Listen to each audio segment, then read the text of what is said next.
105 എണ്ണത്തിൽ പോളിംഗ് പൂർത്തിയായി. ഇനി ബാക്കി ഉള്ള 80 സ്ഥലങ്ങളിലൂടെയാണ് ആവാനുള്ളത്. അപ്പോൾ ഈ പോളിംഗ് പൂർത്തിയായ ഘട്ടത്തിൽ എന്താണ് താങ്കളുടെ പ്രതീക്ഷ? ഞാൻ വീണ്ടും പറയുന്നു, വരി നിൽക്കുന്ന മനുഷ്യരെ നമ്മൾ മാനിക്കണം. അവർ ജനാധിപത്യ ബോധമുള്ളത് കൊണ്ടാണ് മണിക്കൂറുകളായി 4-5 മണിക്കൂറുകളായി നിൽക്കുന്ന ബൂത്തുകളുണ്ട്. അവിടേക്ക് അവരെ കാണാനായി ഞാൻ പോവുകയാണ്. അതിന്റെ ഇടയിലാണ് നിങ്ങൾ നിർബന്ധം പറഞ്ഞപ്പോൾ ഞാൻ ഈ ബൈറ്റ് തരുന്നത്. ഇനിയും 5000 മുതൽ 7000 വോട്ടുകൾ വരെ പോൾ ചെയ്യാൻ 6 മണിക്ക് ബൂത്തിലെത്തിയ മനുഷ്യരുണ്ട്.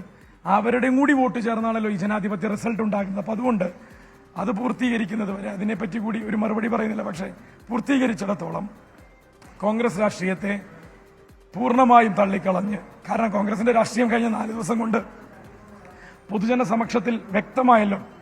RSSനെ പരസ്യമായി പിന്തുണയ്ക്കുന്ന ഒരാളെ കോൺഗ്രസ് സ്വന്തം പാളയത്തിലേക്ക് ക്ഷണിച്ചു വരുത്തി മാലയിട്ട് സ്വീകരിക്കും എന്നുള്ളതിന് ഇനി എന്തിനാ 2 പാർട്ടി എന്നുള്ളതാണ് കേരളം ചോദിക്കുന്നത്.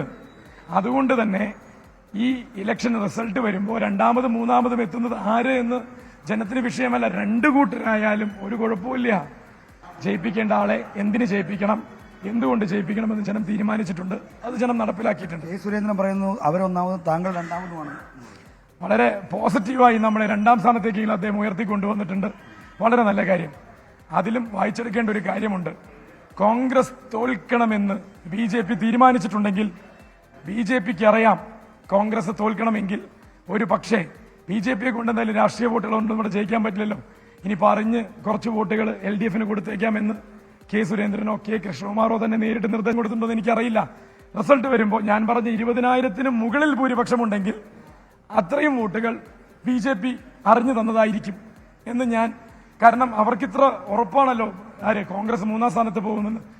ഞാൻ പറഞ്ഞ എന്റെ കണക്ക് കൂട്ടൽ രാഷ്ട്രീയമായി അറിഞ്ഞു വോട്ട് ചെയ്യുന്ന മനുഷ്യർ ഇവിടെ വോട്ട് ചെയ്യുമ്പോൾ 20,000-ഓളം വോട്ടുകൾക്ക് ഇടതുപക്ഷത്തിനെ ജയിപ്പിക്കുമെന്നാണ്. അതിന് മുകളിൽ പോയാൽ ഇവരുടെ ഈ കണക്കുകൂട്ടലും കൂടി വെച്ച് വേണമെങ്കിൽ വായിച്ചു നോക്കാം. അവസാനം ഈ കോൺഗ്രസിലെ പ്രതിപക്ഷ നേതാവ് ഷാഫി പറമ്പിൽ ആ ഒരു ശ്രേണിക്കെതിരെ താങ്കൾ ഉന്നയിച്ച വിമർശനങ്ങൾ ജനങ്ങൾ വിശ്വസിച്ചു, കോൺഗ്രസ് ഏറ്റെടുത്തു. 23-ാം തീയതി വരെ കാത്തിരുന്നൂടെ? ഞാൻ എന്റെ കാത്തിരിപ്പിന് ഇന്ന് അവസാനമായി. ഞാൻ ഇന്ന് ജനങ്ങളുടെ മനസ്സും മുഖവും പറവൂരിനപ്പുറത്തേക്ക് അതൊരു സംശയവുമില്ല. പറവൂരിനപ്പുറം തന്നെ ഞാൻ പറയണത് അതും 2026-ൽ തീരാനാണ് സാധ്യത. കാരണം കോൺഗ്രസുകാർക്ക്, കേരളത്തിൽ മുഴുവനുള്ള കോൺഗ്രസുകാർക്ക് മേൽവിലാസം ഇല്ലാതെയാക്കി കളഞ്ഞില്ലേ?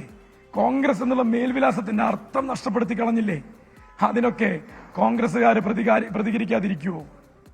ആ പ്രതികരണവും പ്രതികാരവും 2026-ൽ ആ മേൽവിലാസം കൂടി എടുത്തു കളയുമെന്നാണ് എനിക്ക് തോന്നുന്നത്. സിൽവർ ജൂബിലി ആഘോഷിച്ച് വീട്ടിലിരിക്കാം. സരിന്റെ പ്രതികരണം ഇതാണ്. അദ്ദേഹം ഇനി അവശേഷിക്കുന്ന ക്യൂ നിൽക്കുന്ന സ്ഥലത്തേക്ക് വോട്ടർമാരെ കാണാനായി പോവുകയാണ്.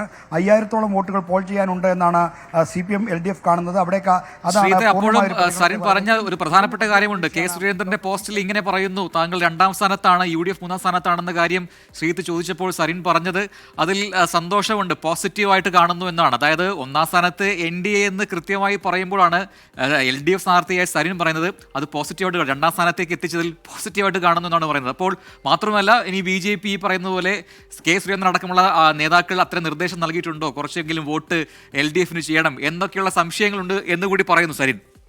എന്ത് തോന്നിയപ്പോ? അല്ല, കോൺഗ്രസിന് കുറച്ച് 10,000-20,000 വോട്ടുകൾ കോൺഗ്രസിന് ചെയ്ത് സഹായിക്കുമോ? കൃഷ്ണകുമാറോ സുരേന്ദ്രനോ അങ്ങനെ പറഞ്ഞിട്ടുണ്ടോ എന്ന പരിഹാസ രൂപേണ ചോദിക്കുകയാണ് സരിൻ ചെയ്തിരിക്കുന്നത്. അദ്ദേഹം LDFന് ചെയ്തോ എന്ന രീതിയിലല്ല പ്രതികരിച്ചത് എന്നാണ് ഞാൻ മനസ്സിലാക്കുന്നത്. എന്തായാലും അത്രയെങ്കിലും 2ാം സ്ഥാനമെങ്കിലും LDFന് കൽപ്പിച്ചു തന്നതിന് നന്ദി എന്ന ഒരു പരിഹാസം കലർന്ന മറുപടിയാണ് കെ സുരേന്ദ്രന് ഇപ്പോൾ ഡോക്ടർ പി സരിൻ നൽകിയിരിക്കുന്നത്. എന്തായാലും LDF മുന്നോട്ടാണ് എന്ന കാര്യം BJP കൂടി അംഗീകരിച്ചല്ലോ എന്നാണ് LDF നേതൃത്വം ഈ സുരേന്ദ്രന്റെ പോസ്റ്റിന് പ്രതികരണം എന്നോണം ഇപ്പോൾ പറയുന്നത്. എന്തായാലും അല്പസമയത്തിനകം CPM-ന്റെ ജില്ലാ സെക്രട്ടറി പ്രതികരണമാണ് ശ്രീജിത്ത് ഞങ്ങളുടെ പ്രതിനിധി എത്തിച്ചത്. ഡോക്ടർ പി സരിൻ പറഞ്ഞത് ഇനിയും 5000-ഓളം വോട്ടുകൾ പോൾ ചെയ്യാനുണ്ട്, അവിടെ പോൾ വോട്ട് ചെയ്യാനുള്ള അവസരം നിഷേധിക്കപ്പെട്ടിട്ടുണ്ട് എന്നുള്ള ആരോപണം കൂടി ഡോക്ടർ പി സരിൻ ഉന്നയിക്കുന്നുണ്ട്. ശ്രീജിത്ത് ഞങ്ങളുടെ പ്രതിനിധിയാണ് ഡോക്ടർ പി സരിന്റെ പ്രതികരണം നമ്മളിലേക്ക് എത്തിച്ചത്. ഏതായാലും പാലക്കാട്ട് ഉപതെരഞ്ഞെടുപ്പിന്റെ പോളിംഗിനുള്ള സമയം പൂർത്തിയായി കഴിഞ്ഞിരിക്കുന്നു. ഇപ്പോഴും നീണ്ട ക്യൂ ചില ബൂത്തുകളിൽ കാണാൻ കഴിയുന്നുണ്ട്. അവർക്ക് ടോക്കൺ കൊടുത്ത് പോൾ ചെയ്യാനുള്ള അവസരം ഉണ്ടാക്കിയിരിക്കുന്നു. അതേസമയം 6 മണി കഴിഞ്ഞ് നിമിഷങ്ങൾ കഴിഞ്ഞ് എത്തിയവർക്ക് പോലും ഗേറ്റിനകത്തേക്ക് പ്രവേശനം ലഭിച്ചില്ല. ഇത് ജനാധിപത്യ മര്യാദയായില്ല എന്ന് പരാതിപ്പെടുന്ന വോട്ടർമാരുടെ ഒരു കൂട്ടത്തെ നമ്മൾ കണ്ടു.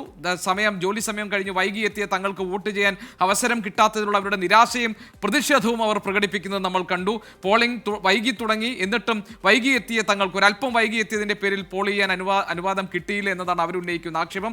ഇക്കാര്യത്തിൽ ഉദ്യോഗസ്ഥർക്ക് എന്തെങ്കിലും ഇടപെടാൻ കഴിയുമോ എന്ന് ഇനിയിപ്പോൾ തോന്നുന്നില്ല. ഏതായാലും പോളിംഗ് പൂർത്തിയാകുമ്പോൾ 70.22 എന്നതാണ് നമുക്ക് കിട്ടുന്ന അനൌദ്യോഗികമായ വിവരം. പക്ഷേ കൃത്യമായ ഔദ്യോഗിക കണക്കുകൾ വരാനിരിക്കുന്നതുള്ളൂ. ഏത് നിലയ്ക്ക് നോക്കിയാലും അത് കഴിഞ്ഞ തവണത്തെ പോളിംഗിനേക്കാൾ കുറവാണ് പാലക്കാട്. തീർച്ചയായിട്ടും.